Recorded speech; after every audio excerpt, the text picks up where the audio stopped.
Assalamualaikum warahmatullahi wabarakatuh. Alhamdulillah alladzi hadana li hadza ma kunna linahtadiya laula an hadana Allah. Asyhadu an la ilaha illallah wahdahu la syarika lah. Asyhadu anna Muhammadan abduhu wa rasuluhu la nabiyya ba'da. Allahumma shalli wa sallim ala Muhammadin wa ala alihi wa sahbihi ajma'in. Pemirsa TV Isnet yang dirahmati Allah Subhanahu wa taala. Kita bersyukur Allah Subhanahu wa taala menyampaikan usia kita pada hari yang ke-15 ini.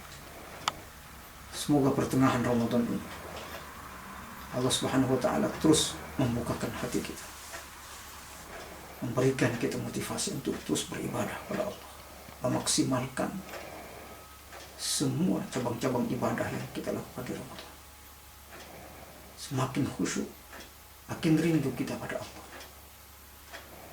Salah satu kebiasaan orang yang bertakwa, kebiasaan orang yang soleh adalah merasa nikmat ketika berdoa.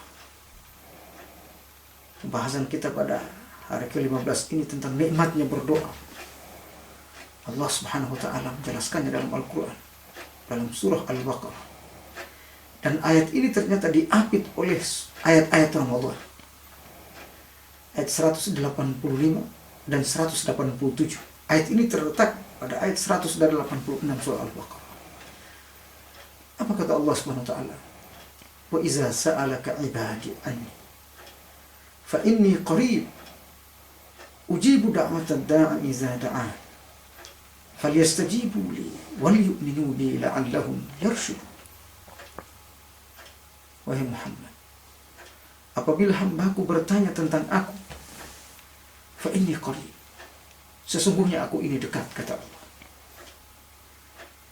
Ujibu da'watad da'i iza da'an, aku selalu mengabulkan doa orang-orang, doa hamba-hambaku yang berdoa kepadaku. Falyu'minu bi, hendaknya mereka beriman kepadaku.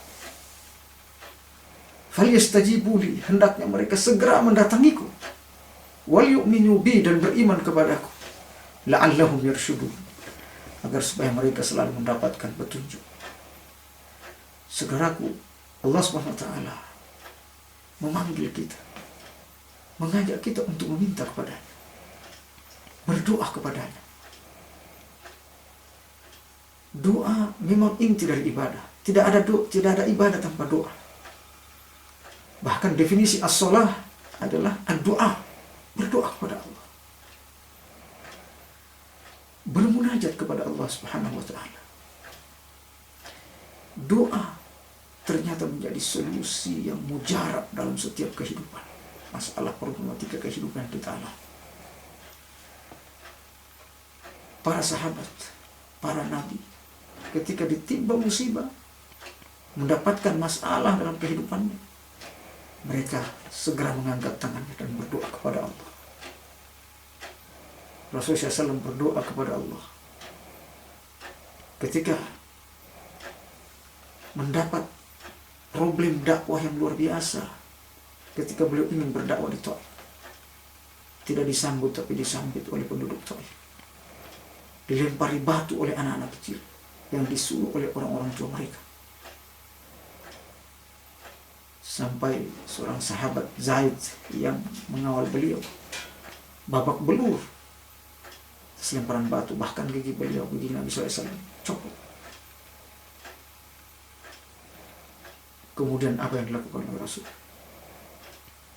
Semua keluhannya, curhatnya dituangkan kepada Allah SWT. Beliau berdoa, Allahumma ilaika ashku dha'fa quwwati. Ya Allah, hanya kepadamu aku keluhkan seluruh kelemahanku. Wa qillati hilati, sedikitnya kemampuanku, ya Allah. Wa hawani 'alan nas, aku dihinakan oleh manusia. Begitu Rasulullah SAW bermunajah, mengeluh kepada Allah Subhanahu wa taala. Tidak mengeluh kepada manusia, tidak berdoa kepada manusia, tetapi berdoa kepada Allah. Makanya kata Rasulullah, fa iza sta'anta fasta'in billah. Kalau kalian minta tolong sama Allah. Jangan pernah minta tolong kepada hamba sebelum minta tolong kepada Sang Khalik dulu. Karena Sang Khalik akan kecewa ketika Anda melupakannya dalam doa. Anda lebih cenderung kepada manusia meminta tolong daripada kepada Allah. Iyyaka na'budu wa iyyaka nasta'in. Hanya kepadamu ya Allah kami menyembah, dan hanya kepadamu kami minta tolong berdoa.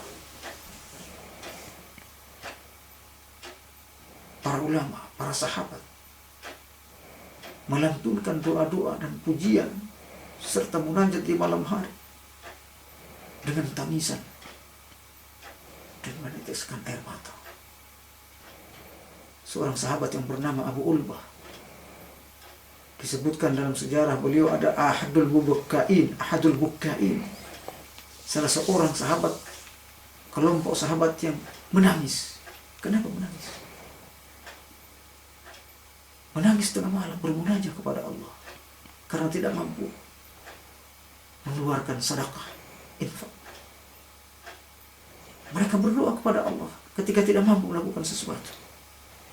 Apa kata Abu Ulbah? Di pertengahan malam, sepertiga malam beliau berdoa, ya Allah, sesungguhnya Rasulmu telah memerintahkan kami untuk bersedekah dan berinfak, tetapi kami tidak mampu bersedekah dan berinfak ya Allah. Sesungguhnya Engkau maha kaya, kami adalah miskin. Oleh karenanya ya Allah, pada malam hari ini, karena rasa malu kami ya Allah kepadamu dan kepada Rasul, aku akan menginfakkan harga diriku. Anfiqu bi irti.